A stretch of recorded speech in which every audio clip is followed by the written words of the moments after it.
Bonjour ou bonsoir à tous, vous qui regardez les vidéos, que ce soit le jour ou la nuit. Ici DVD Pro Catch. Maintenant, je vais m'attaquer encore sur un coffret de par équipe. Oui, vu comment j'avais déjà cité les plus grosses factions.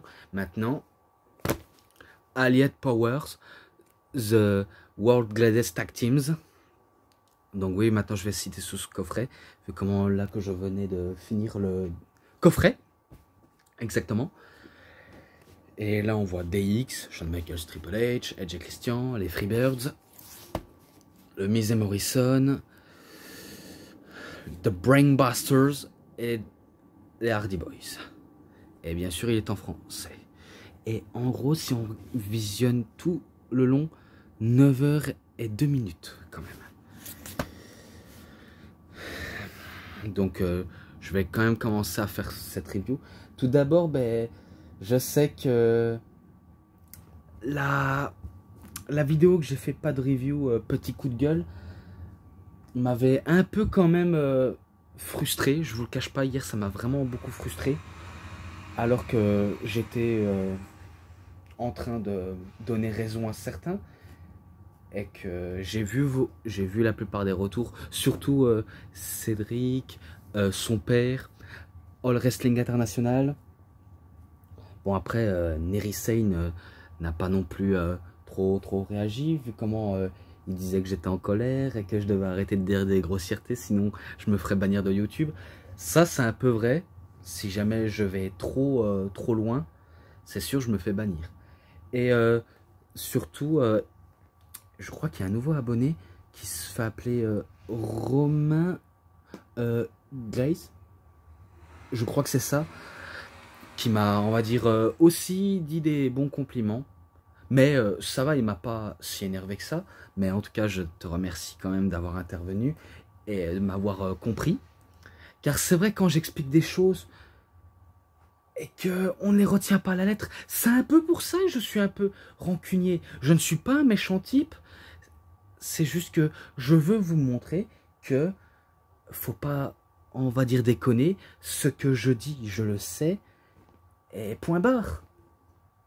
Et maintenant, il va peut-être me dire au niveau de l'âge 15 ans, bon, je vais pas non plus trop jeter des pierres sur WWE sous souvenir. C'est parce que je n'aime pas, c'est quand il me prend au tort. Je n'aime pas du tout. C'est ça ce que je n'ai pas du tout aimé et qui n'a pas non plus été si raisonnable que ça. Alors, je me rappelais qu'il avait dit, attendez, il avait dit, j'ai pas compris.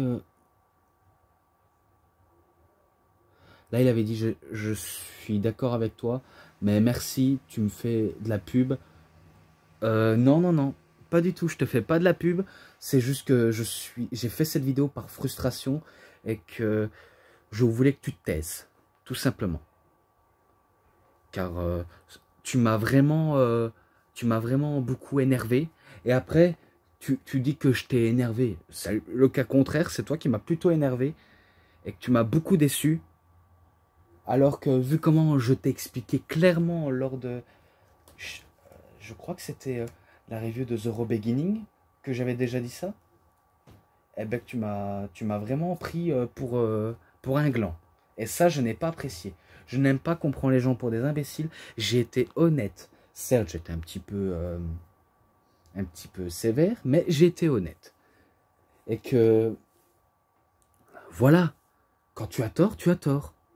Et maintenant, je te laisse une seconde chance. Si jamais tu recontinues encore une nouvelle fois, ça je l'ai dit, cette fois-ci, je ne serai pas très gentil. D'accord? J'aime mieux expliquer les choses sans être grossier. D'accord? J'espère que vous êtes d'accord avec moi, ceux qui y arrivent ou pas. Mais j'aime mieux expliquer les choses gentiment. Certes, des fois ça m'arrive de dire stupide, crétin, ridicule. Et quand ça me fait un peu de l'embêtement, donc ça m'embête vraiment et que ça me fâche, des fois ça m'arrive de dire des grossièretés quand ça ne va pas. Et que quand ça me met vraiment en tort. En plus, c'est pas la première fois, je vous le jure, ce n'est pas la première fois avec lui car, j'ai été clair dans chaque seconde. On m'a pas, on va dire, pris à la lettre.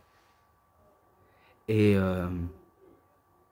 attendez, et en plus que je lui avais cité son anniversaire, bien sûr, je lui ai dit, et ben malgré ça, ça continue à la provocation. Et ça, je n'apprécie pas. Bien sûr, il m'a pas provoqué en m'insultant, mais il m'a provoqué tout en continuant, alors que j'ai été très très clair. Si pour lui ça n'a pas été clair dans ce que j'ai dit, eh ben franchement, mec, comment dire, sans être grossier, va voir ailleurs, vraiment.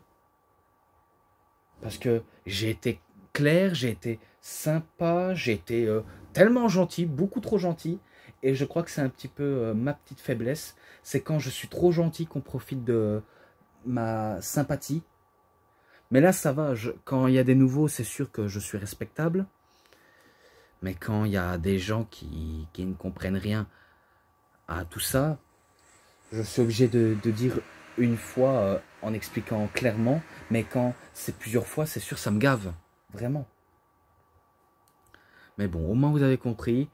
Je ne vais pas non plus trop casser du sucre sur ça. Je vais passer plutôt au coffret, car c'est la chose la plus importante.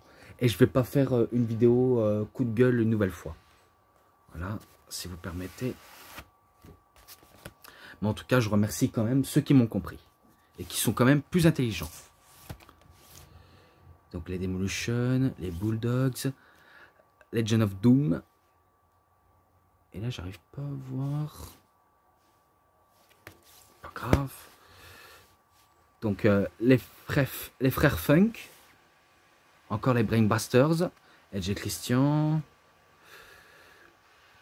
Iron Chic et Nikolai Volkov. Les Hardys. Là, je crois, si j'ai bien reconnu, Los Guerreros contre Greatest Tag Teams. Les Rockers, ou les Midnight Rockers, et Miz et Morrison.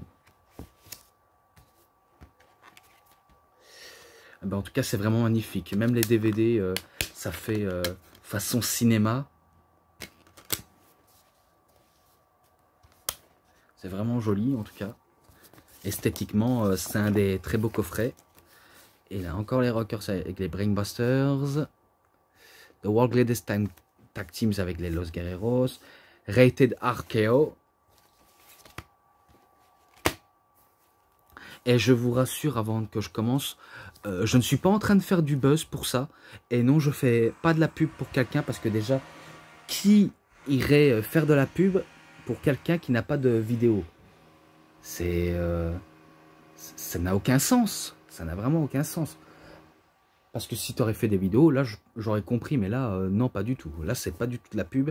C'est juste, on va dire, une petite correction, comme j'aimerais dire. Tout d'abord, ben, je vais passer directement au bonus, si vous permettez. The Fabulous Freebirds, Bass Street USA Music Video. Donc ça, c'est un clip vidéo. Ensuite, Animal Adverse Throws the British Bulldogs. Prime Time Wrestling. 31 août 1987. Donc ça, c'était pour les Bulldogs. Ensuite, Minji Nokarland, il fait une interview avec la Art Foundation. Headquarters Coliseum Home Video, enfin Home exclusif, toujours en 87. Donc c'était bien sûr Bret Hart, Jim Neidhart et bien sûr Jimmy Hart aussi. Ensuite The Camouflage des Bushwhackers, Style Superstars, 10 décembre 1988. Minji Nokarland interview les Demolition à Wrestling Challenge dans les années 90, 7 juillet. Legend of Doom ou Road Warriors. Retour à Chicago, à Superstar le 11 avril 1992. Ensuite, The Cutting Room for Los Conquistadors. Ah oui, la vignette des Conquistadors. Donc des mecs masqués en or, comme s'ils venaient d'Espagne. La Rock and Sock Connection dans les vestiaires. Break Up à Raw le 4 octobre 1999. Donc bien sûr, on connaît bien la Rock and Soul Connection. Si vous connaissez bien, ben, vous savez que c'est le Rock and Mankind. Ensuite, des Générations X, The Meaning of Controversy à Cyber Sunday, 5 novembre 2006. Ah oui, c'était lors à la veille du show. Eh ben, je me rappelle que Shawn Michaels, il avait un ordinateur de l'époque. Pas un ordinateur de bureau, mais ordinateur portable ancienne modèle. Eh ben, ils font peut-être des votes, mais à cause de ça, ben, HBK n'était pas content. Il allume des employés. Il allume vraiment des employés sous les yeux de Triple H que lui, il restait indifférent. Il se marrait avec le sourire au coin. 5 novembre, ça j'ai déjà dit. Ensuite, Missy Morrison, Misfits and Mofos Music vidéo. Un clip de vidéo où il se fout de la tronche des Crime Times. Donc en se portant comme des Kaira, des mecs de cité. C'est wesh wesh, t'as vu. Donc ils imitent vraiment les Crime Times. Et non, ce n'est pas du R-Truth que je suis en train d'imiter, car c'est vrai que maintenant il y en a beaucoup qui disent wesh, surtout les jeunes. Et après, ben, ceux qui sont dans le milieu du rap français ou rap US, c'est vrai qu'il y en a beaucoup qui font wesh wesh. Bon, ça c'est pas le terme que je dis toujours, hein. Voilà. Donc maintenant, DVD 1, vu comment j'étais passé au DVD 2 pour les bonus. Chapitre introduction de Miz et Morrison. Donc c'est eux qui introduisent ben, tous les grandes équipes à faire montrer en exclusivité à des gens qu'on ne connaissait pas. Que certains ne connaissaient pas du tout. Donc c'est un privilège de voir ça. Donc chemistry between two individuals. Donc ils nous montrent ben, ça. Ensuite, les British Bulldogs. Donc ils nous montrent à quoi ils vaut les British Bulldogs. Vous savez bien que c'est Davey Boy Smith et Dynamite Kid. Et là, c'est au Madison Square Garden le 23 septembre 1985. Donc oui, c'était des vieux matchs. Mais bon, au moins, ça vaut le détour de regarder. Et que ça va, la qualité entre les deux hommes était très bon. Malgré une fin qu'on n'apprécie pas non plus du tonnerre. Mais ça peut encore aller. Après, je ne sais pas si c'est les Bulldogs qui battent la Hart Foundation, mais ça m'étonne. Ça m'étonne quand même qu'ils battent. Car je sais bien que les Bulldogs et la Hart Foundation se sont pas mal affrontés. Après, il y en a des victoires pour l'un et pour l'autre. Donc peut-être que c'est victoire des Bulldogs. Et que ce match-là, il est loin d'être pourri. Malgré la qualité d'image, bien sûr, c'est pas, on va dire, des images comme aujourd'hui. Mais il était bon. Il était bon. Je lui mets un 3,40. Voilà, un 3,40. Ensuite, introduction des Steiner Brothers. Rick Steiner et The Big Boppa Pump, Scott Steiners. Donc là, ils sont au Japon, au Super Show, du côté de la WCW, si je vois bien où ça se passe, parce que c'est pas de la WWE. 21 mars 1991, ou 91, si vous préférez. Titre contre titre. Les Steiner Brothers contre Hiroshi Hayes et Kensuke Sasaki. Ouais, Kensuke Sasaki.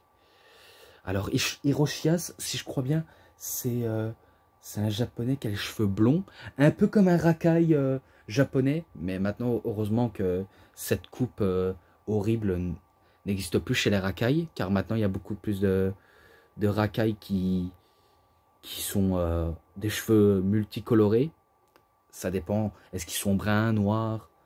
Bref, il y en a qui se font des teintures. C'est plus du côté de la France ou même de la Belgique qu'on voit beaucoup plus de racailles qu'au Japon. Maintenant, c'est plus discret.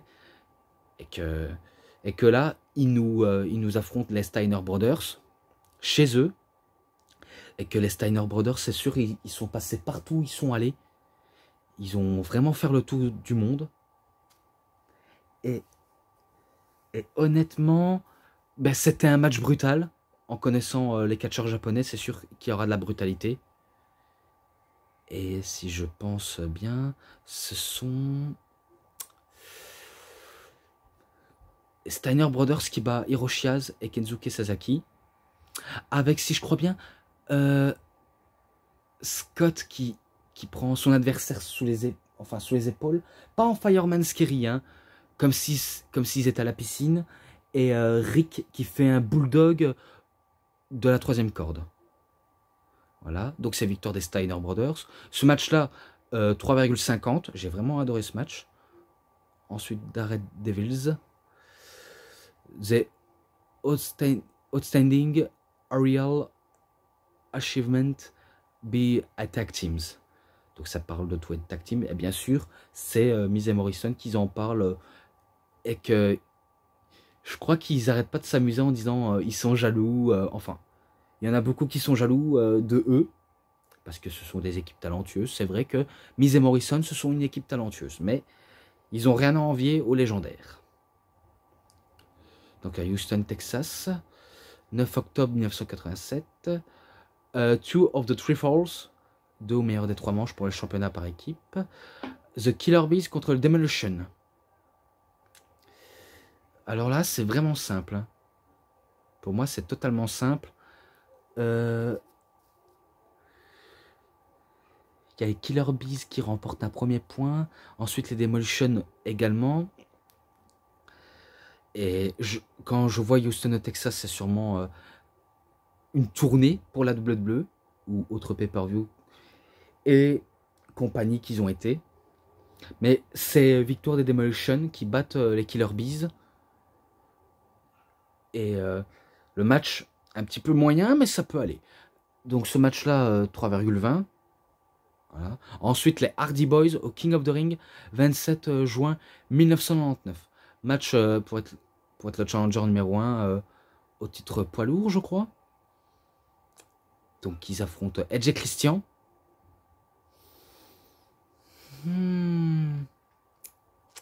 Ça va être compliqué quand même. Ça va être vraiment compliqué. Vu comment on a là 2 grandes équipes talentueuses et populaires. Donc c'est sûr, ça va pas une partie de plaisir. Et que je crois que j'ai déjà reviewé. Dans un coffret des Hardy Boys. Ou coffret de Jeff Hardy ou de Twist of Fate, Matt and Jeff Hardy Story. Il y a des choses que je dois vraiment vérifier. Quand c'est des choses comme ça qui m'échappent beaucoup, je dois me justifier, mais quand c'est des détails que je sais bien sur la plupart des DVD et autre chose, je n'ai pas besoin de me justifier, vu comment, comme j'ai dit, quand je sais des choses que je sais, j'ai raison sur toute la ligne. Parfois non, mais quand c'est visible, oui. Voilà. Donc je pense que c'est victoire des Hardy Boys qui battent Edge et Christian.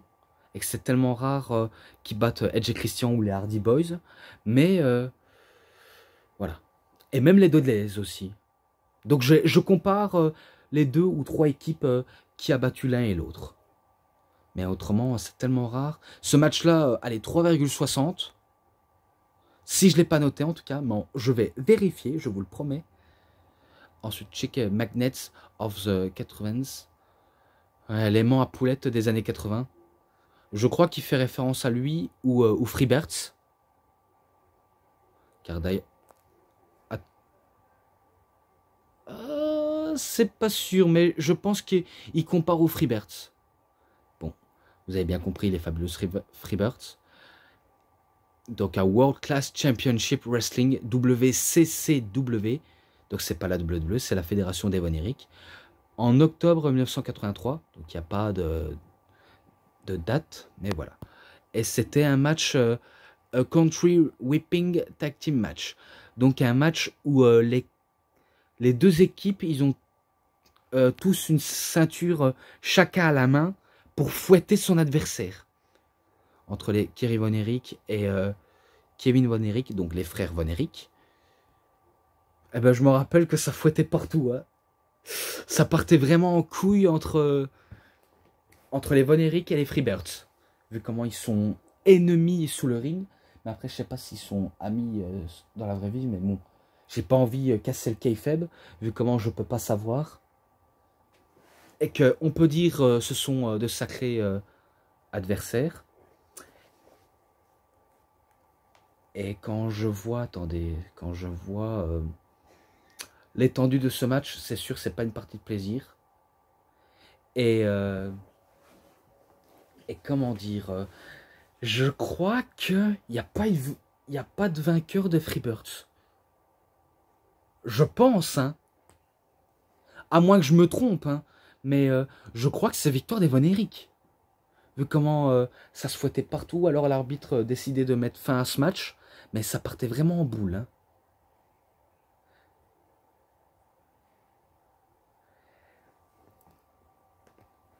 Et que... Ouais, on va dire c'est victoire des Von Erich. Voilà, qu'est-ce que vous voulez que je dise de plus? Ce match-là, malgré qu'il était un peu moyen, mais je mets 3 ennemis. Voilà, je mets un 3,5. Ensuite, The Best Broadly Duos. Donc, les meilleurs duos entre frères. Donc, il y avait les Von Erich, il y avait quoi en classement les Briscoe Brothers, les Strong Bulls Brothers. Il y avait les Briscoes, bien sûr. Pas les Briscoes de la Ring of Honor. Hein. Non, rien à voir avec eux. Et avec qui encore je sais bien qu'il y a eu pas mal de duos. Les frères Rougeau aussi. Les frères Rougeau. Et autres, hein, vraiment autres. En classement.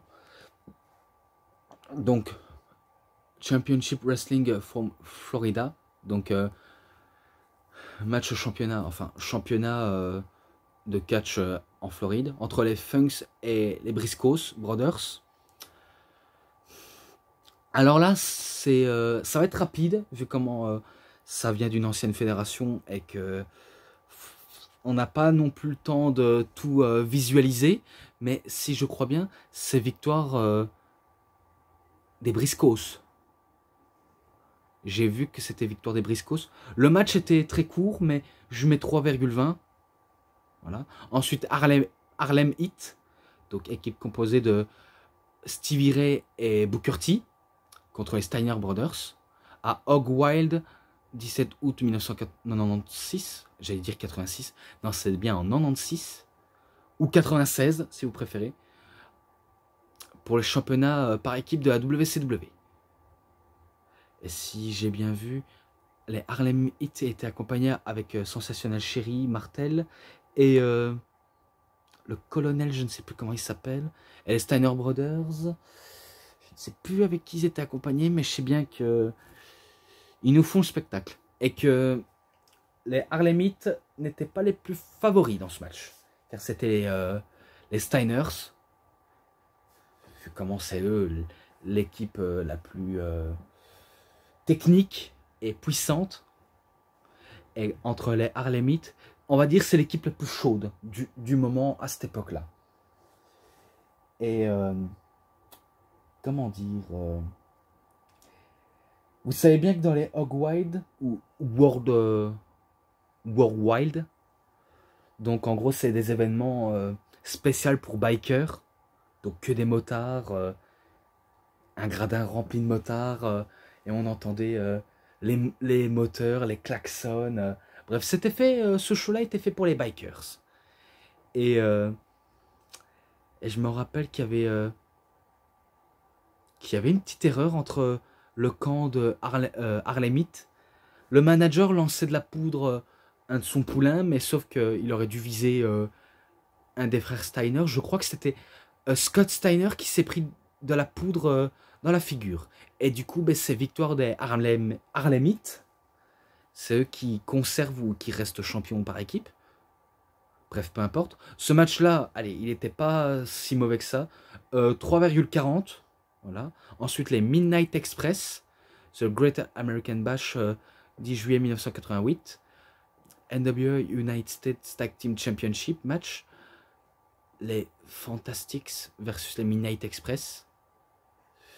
Les Express de minuit. Un match que je ne connaissais pas non plus. Vraiment pas du tout. Je ne connaissais pas du tout. Mais il était sympa. C'est pas, on va dire, l'un des meilleurs matchs de ce classement, mais il était pas mal. Et que si je crois bien, c'est eux qui battent The Fantastics. Et ce match-là, 3,5. Ensuite, The Honorable Mention, donc les mentions honorables des meilleures équipes. Donc, ils nous mentionnent. Ils auraient dû placer des noms. Ils auraient dû placer des noms pour mieux comprendre. Mais voilà, il faut le voir vraiment pour comprendre. Il faut vraiment le voir. Ensuite, Super Bowl 6, le 11 février 1996 ou 96. Voilà, peu importe de quel vous abordez. Et là, c'était dans un Anything Goes, Falls Count Anywhere, Street Fight. Donc, les règles étaient permis. Ils peuvent faire de tomber n'importe où. Et tout était permis. Bagarre de rue entre les Nasty Boys et Public Enemy. Alors, si je crois bien, dans les Nasty Boys, si je me rappelle bien, Jerry Sage et Brian Knobbs. Voilà. Public Enemy, je me rappelle plus. Je crois qu'il y avait Rocco quelque chose. Bref, en tout cas, je sais bien qu'ils se font, on va dire, une bataille épique à travers la salle pour divertir le public. Et que ça se voyait vraiment que ça en voulait. Hein, ça en voulait énormément beaucoup. Et si je crois bien, c'est victoire de Nasty Boys. Peut-être, hein, je dis bien peut-être, ou les Public Enemy. Vu comment ils sont des spécialistes un peu du hardcore aussi. Mais allez, je dis victoire des Nasty Boys quand même. Ce match-là, 3 ennemis aussi. Rocking Rude World.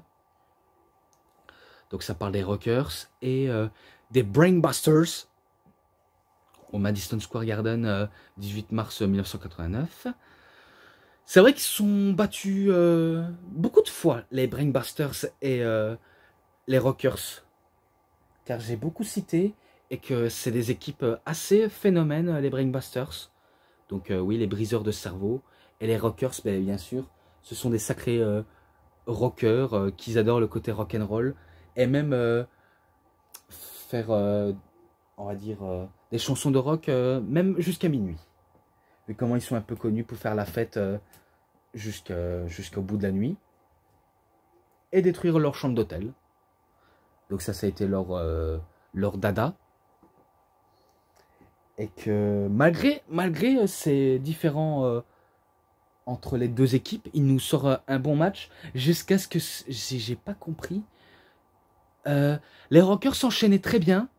Ils avaient l'avantage pour remporter le match. Mais je crois que c'est Tully Blanchard qui tire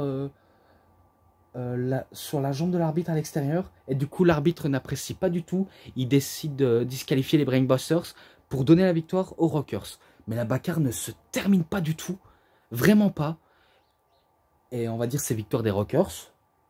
Même s'ils auraient pu remporter autrement. Mais c'est quand même victoire de eux. Et ce match-là, je le mets 3,40. Voilà. Maintenant, je passe au DVD 2. Là, c'est du pur et dur DVD 2. Demolition the Competition. Donc les dominations. Demolition. Donc c'est à WrestleMania 4. 27 mars 1988. Il est présent en tout cas. Donc les Demolition contre Strike Force. Pour le championnat par équipe. Donc c'est sûr, je l'ai déjà noté. Mais c'est vrai que ça fait un beau bout de temps. Et que si je crois bien, j'avais dit victoire des Démolitions. Ouais, on va dire victoire des Démolitions. Ce match-là, 3,20. Enfin, non, je vais pas le dire 3,20. Je vais regarder en description et je le noterai en tout cas. Worldwide Attraction. Donc WrestleMania, ben, le premier du nom. Le 31 mars 1985. Pour les championnats par équipe. Barry Windham et Mike Rotundo contre Iron Sheik et Nikolai Volkov. The Get the Tables. Non, ça c'est pour les Dudleys. Ouh là là, c'est sûr que ça va se corser. Oui, vraiment. Donc Iron Sheik qui est un Iranien, Nikolai Volkov russe. Donc ils font une petite association entre deux nations qui détestent l'Amérique contre justement deux Américains qui ne sont, on va dire, pas contents de leurs prestations. et qu'ils n'aiment pas qu'on insulte l'Amérique sous leur nez. Bien sûr, c'est pas la seule équipe qui est vraiment dans le patriotisme. Et si je pense très très bien, je pense que c'est peut-être victoire de Barry Windham ou Mike Rotundo. Je pense, hein, parce qu'il faut dire que je l'ai vu, mais après j'ai un petit peu bougé et du coup ben, j'ai un petit trou de petite mémoire pour savoir qui a gagné, qui a perdu. Mais allez, je dis peut-être victoire de Barry Windham ou Mike Rotundo. Par contre, si je me suis trompé, c'est sûr je vais vérifier. Parce qu'il faut dire, si seulement je pouvais rester, m'asseoir ou rester couché pour regarder le match sans qu'on m'appelle plusieurs fois dans la journée. Parce que quand je fais tourner le DVD, ça m'arrive de regarder, mais tout le long, c'est peut-être pas possible parce que des fois, il faut que je me bouge un petit peu ou alors qu'on m'interrompe. Mais allez, j'irai voir et je le noterai en description. Promis juré. Là, Get the Tables, donc va chercher les tables. Donc les Dudley Boys. Au Survivor Series 19... Survivor Series le 18 novembre 2001. J'allais dire 1900, mais non. Heureusement que j'ai pas voulu faire d'erreur. Donc alors, dans un match en cage pour le championnat unifié des titres par équipe contre les Hardy Boys. Eh ben, ouais, eh ben. Là, c'est un match que je ne pense pas déjà l'avoir noté auparavant. Et que c'est sûr, entre les équipes, ils essayent de nous faire le taf et la part des choses en un match en cage. D'ailleurs, je suis sûr que les matchs en cage, en coffret, je ne sais pas s'il est bien, mais si jamais je serais payé pour acheter des articles comme ça, peut-être que je l'achèterais. Là, c'est sûr, c'est pas des matchs que j'avais déjà notés auparavant, car le Survivor Series 2001, je ne l'ai pas du tout, mais j'essaye de créer un sens. Donc, peut-être, je dis bien peut-être, que c'est victoire des Dudley Boys, et que peut-être que je me rappelle d'un spot de Jeff Hardy être au-dessus de la cage et faire un sweat and bomb, mais qui se crache sur la table. Donc peut-être que c'est victoire des Dudley Boys. Un match vraiment énorme, vraiment énorme. Je lui mets 3,70. C'est étonnant, mais je le mets. Outsiders. Donc c'est sur Scott Hall et Kevin Nash à Halloween Havoc 27 octobre 1996 pour les championnats par équipe. Les champions, je crois que c'était les Harlem Heat. Mais en tout cas, les Outsiders, ils espèrent battre les Harlem Heat. Même si les Harlem Heat font un peu de la résistance. Il n'y a pas de quoi faire la résistance, mais moi, j'ai la certitude que c'est les Outsiders qui battent les Harlem Heat. Et pareil, je crois que les DVD, enfin, s'il existe de DVD de la WCW, peut-être qu'il n'existe pas, mais en tout cas, ça doit être compliqué à les trouver. Les cassettes, c'est sûr et certain. Ouais, si vous me demandez pourquoi je regarderai des cassettes, même en 2022, bah, c'est juste pour découvrir. Tout simplement, c'est juste pour découvrir les qualités. Même si la qualité n'est pas top en termes de caméscope, mais voilà. Donc, je mets victoire aux Outsiders. Et ce match-là, 3,50. 3,50. Ensuite, Power Horses. Donc, Arn Anderson et Tully Blanchard. Bien sûr, les Brainbusters. Voilà, que dire de mieux. Et c'était au Great American Bash 10 juillet 1988. Je crois qu'il est présent, ce show, dans un de mes DVD. Enfin, dans un des premiers DVD. Ou alors c'est moi qui hallucine.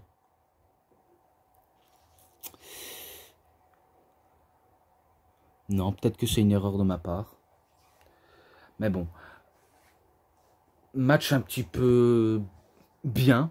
Je n'ai pas d'autres mots à explication, mais il était bien. Et que... Je sais pas s'il est présent dans les Forceman, mais il me dit quelque chose. et que Sting fait équipe avec Nikita Koloff. J'allais dire Nikolai Volkov, mais non, c'est Nikita Koloff. Ouais, parce qu'il me dit quelque chose. Ou alors c'est un autre qui ressemble, mais c'est pas, on va dire, les mêmes arènes, c'est pas les mêmes non plus les mêmes matchs. Et attendez.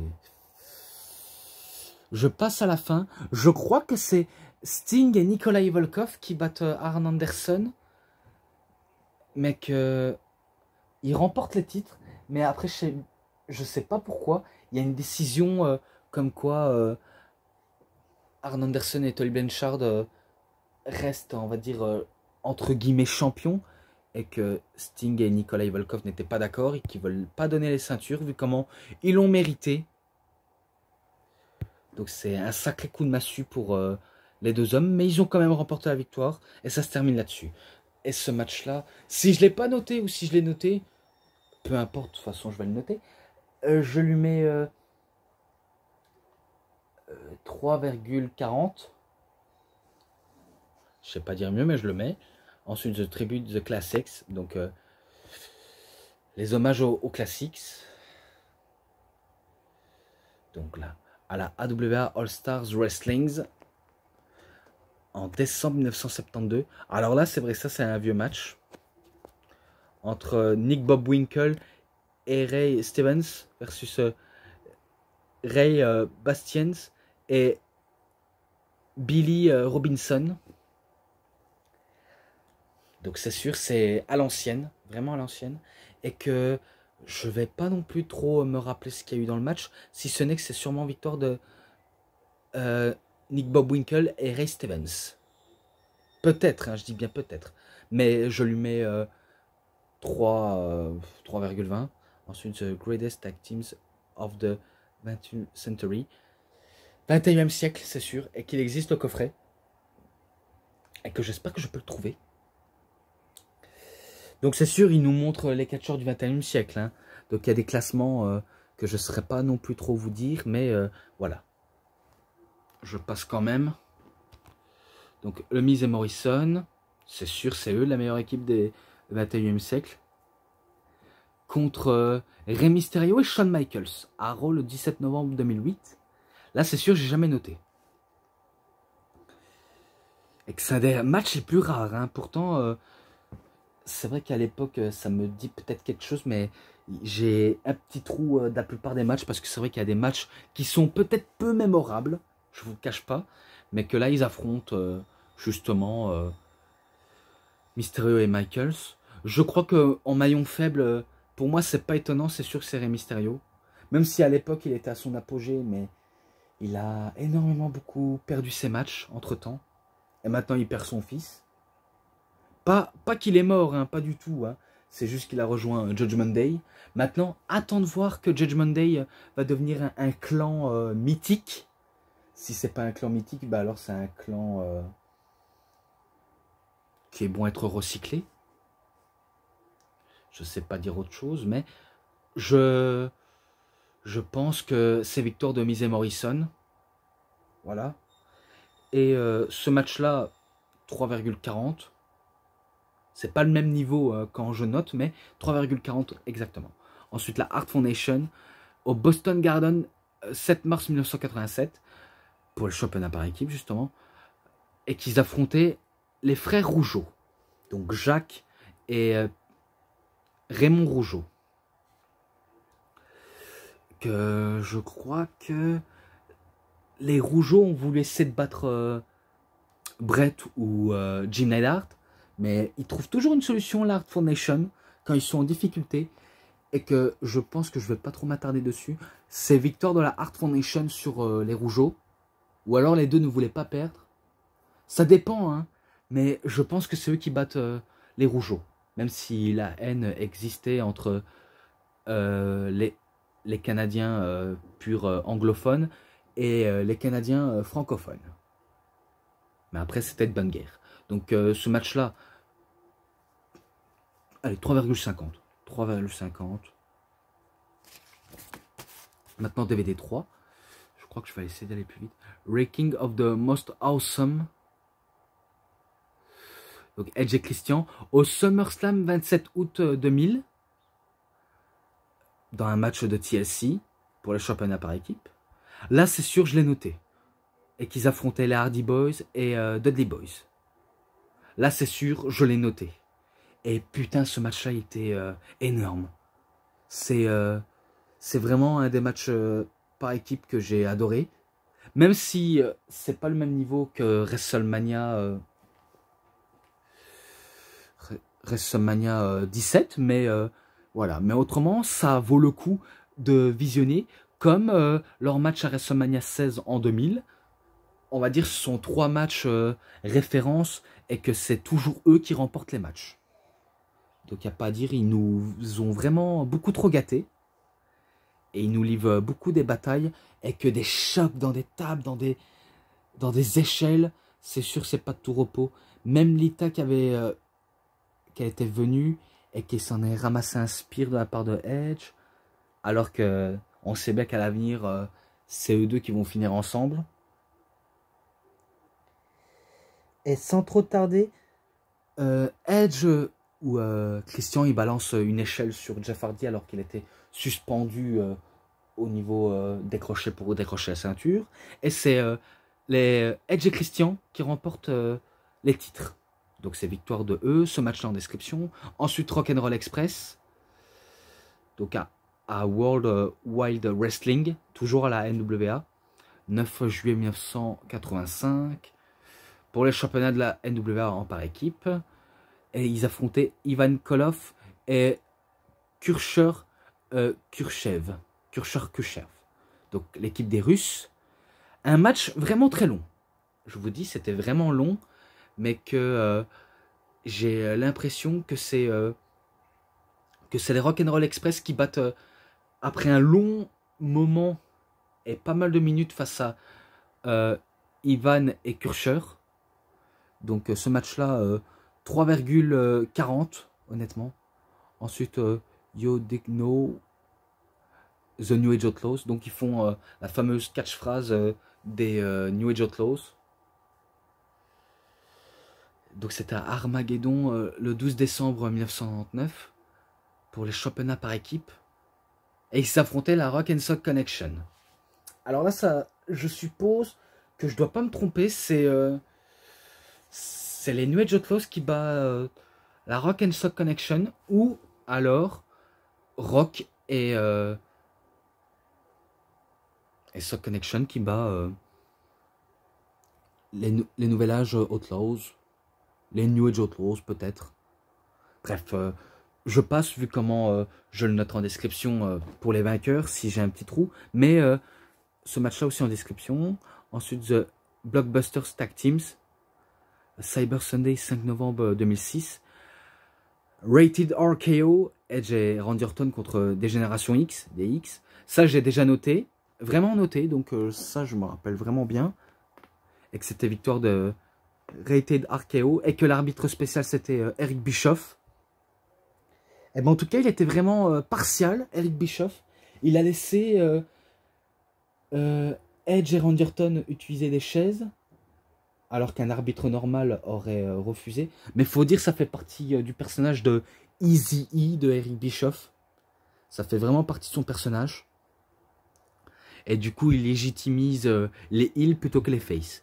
Donc c'est fort et certain que c'est victoire des Rated RKO. Avec ce match-là en description. Technical Master Mids.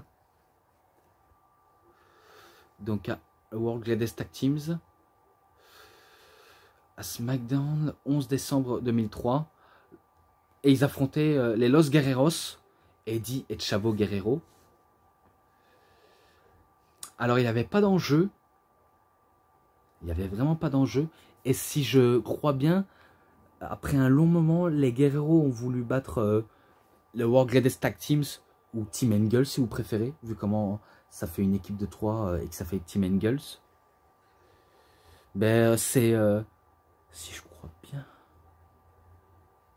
crois bien, ouais, c'est peut-être The World Gladys Tag Teams hein, qui remporte face aux Los Guerreros, même s'ils sont aussi pas mal affrontés aussi. Bref, je passe. Victoire de World Gladys Tag Teams. Ce match-là, 3,40. The Crockett Cup. Donc Jim Crockett Senior Memorial Cup Tag Team Tournament. Maintenant on connaît Dusty Rhodes Tournament. On connaît vraiment ça maintenant du côté de la NXT. Tournaments Classics. Et maintenant c'est pour la Jim Crockett en Classics. Et c'était en 87, le 11 avril. Et que c'était équipe composée de Tully Blanchard, Lex Luger contre Nikita Koloff et Dusty Rhodes, le rêve américain. C'est vrai que entre les Horsemen et Dusty Rhodes, il y a une vraie guerre qui existait. Vraiment une guerre qui existait du tout et que ça existait auparavant. Vraiment, tout est passé vite et que j'ai un petit peu oublié d'aperçu. Je pense que après un long moment dans ce match, et vu comment c'était aussi long, c'était victoire... attendez, j'ai cité Arn Anderson ou... Non. Ah, Tully Blanchard et Lex Luger. Qu'est-ce que je raconte? Donc, ouais, l'équipe dans les Horsemen et que Lex Luger avait rejoint les Horsemen. Donc, peut-être que c'est victoire de Tully Blanchard et Lex Luger et qu'à la fin, Nikita Koloff et Dusty Rhodes, malgré leur défaite, ils se serrent la main, ils se prennent dans les bras et ils retournent au vestiaire. Maintenant, oh, the rush. Donc, la fameuse catchphrase des Legion of Doom Road Warriors. Et c'était au SummerSlam 29 août 1992. Legion of Doom contre les Money Inc. Alors ce n'est pas Beer Money Inc. Non, ne confondez pas avec l'équipe de la TNA et l'équipe à l'époque de la WWF par $1 million Man Ted DiBiase avec Virgil, je crois bien. Alors là c'est sûr, pour moi c'est sûr et certain, c'est sûrement Legion of Doom qui battent The Money Inc. Vu comment c'était une sacrée d'équipe. Les Road Warriors Legion of Doom. Donc il n'y a pas d'inconvénient. Ce match-là, 3,5. Ce match-là, je ne sais pas si je l'ai noté, mais je mets 3,40. Si je ne l'ai pas noté. Hein, parce que c'est vrai que des fois j'oublie de noter, mais voilà. Et ensuite, Saving the Best for the Last. Quel est le meilleur pour la suite? La suite, il n'y a pas pour l'autre coffret. Donc voilà, j'ai cité toutes les équipes que je savais dire les noms des vainqueurs ou pas. Mais au moins, j'espère que vous aurez bien aimé. Après, pour anciennement cinéphile, je ne sais pas s'il va continuer à réagir à mes vidéos ou continuer à m'ignorer. Mais après, il faut dire, il y a une réponse que je n'ai pas aimée. Tu vas s'ouvrir quand ça va réveiller ton genou. Là, c'est sûr, je n'ai rien compris. Je n'ai pas aimé non plus cette réponse. Mais je me suis dit, de quoi est-ce qu'il veut dire? S'ouvrir ou souffrir? Parce que c'est vrai qu'il y a pas mal de fautes d'orthographe et des fautes d'écriture aussi. Donc je pense qu'il faudrait que tu corriges tes écritures. Des fois ça m'arrive de corriger mes écritures, mais je crois que la boucle est bouclée. Et après pour Romain Chase, c'est vrai que tu as été un petit peu dur concernant anciennement cinéphile, car je me rappelle que tu avais dit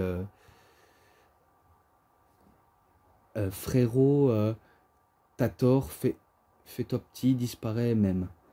Alors c'est vrai que je suis d'accord que tu lui dis ça, mais après c'est pas non plus sévère, c'est juste que il reconnaît pas qu'il a ses torts. Mais je suis un peu d'accord avec toi quand tu dis te prends pas la tête avec des gens qui ne valent pas grand chose. Ça c'est un petit peu vrai, je reconnais, c'est un petit peu vrai. Et que voilà, j'en veux pas pour ça, mais c'est juste que je veux qu'il arrête un petit peu ses bêtises. Et que à cause de toutes ces conneries, je ne veux plus faire de toutes vidéos où je fais des réactions de coups de gueule. Car je préfère faire des reviews et qu'il faut pas mal de temps, parce que moi, comme je l'ai dit, et que j'espère que vous êtes bien intelligents, parce que j'espère que je m'adresse à des gens bien intelligents et pas des gens stupides, quand on fait des vidéos, c'est pas toujours évident, car le chargement n'est pas non plus très rapide pour mettre en ligne. Et c'est ça ce qu'il ne veut pas comprendre, cinéphile. En gros, tu ne veux pas comprendre. Mais après, c'est vrai que tu as été un petit peu dur, Romain, en le disant disparaît. Je comprends que tu veux me défendre, ça c'est un petit peu le cas. Mais c'est pas non plus un méchant gars, mais c'est juste qu'il raconte n'importe quoi. Et c'est ça ce que je ne supporte pas avec lui. Mais après, faut dire, il a un petit peu cherché. Je reconnais, il a un petit peu cherché. Et avant qu'on se quitte, parce que j'ai reçu un coffret, peut-être que j'en aurai peut-être d'autres demain, vu comment je me suis un petit peu trop attardé sur le coffret d'équipe, eh ben, je vais vous montrer un autre coffret que j'ai en équipe, que j'ai déjà le premier, maintenant j'ai le deuxième. The DX1 Last Stand, l'ultime épreuve. Alors là, tout d'abord, il faut que je me fasse une liste, car il faut que je me crée une liste sous les yeux pour mieux décrire. J'espère que je vais peut-être trouver une verre de mieux texture. Je pourrais peut-être utiliser du noir et autre chose, mais voilà. Au moins, vous avez compris. Je me suis acheté ça et peut-être que si jamais j'en ai encore, je ferai une autre vidéo. Donc voilà, j'ai fini avec cette review sur Allied Powers, The World Greatest Tag Teams, les meilleures équipes de tous les temps. Et que j'ai un petit peu mis les choses au clair.